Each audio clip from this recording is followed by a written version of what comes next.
दरम्यान आज विधान परिषदेचे विरोधी पक्षनेते अंबादास दानवेंचा निरोप समारंभ पार पडला। यावेळी उपमुख्यमंत्री एकनाथ शिंदे आणि उद्धव ठाकरे समोरासमोर आले। दानवेंना निरोप देताना दोघांनी एकमेकांवर जोरदार फटकेबाजी केली। पाहूया।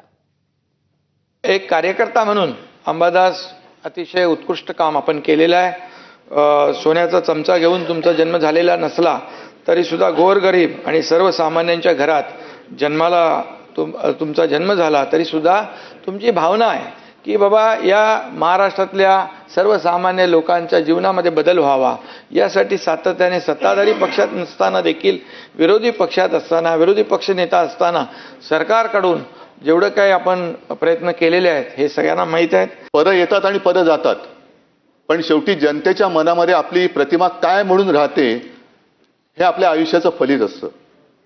अनेक जण धडपडत असतात की मला पद मिळालं पाहिजे, माझं पद टिकलं पाहिजे। पद टिकवण्यासाठी म्हणजे आता जसं उल्लेख झाला की अंबादास तुम्ही सोन्याचा चमचा घेऊन जन्माला आला नाहीत, पण भरलेल्या ताटाची प्रतारणा पण केली नाहीत। ज्यांनी ताट वाढून दिले त्या पक्षाची प्रतारणा पण केली नाही।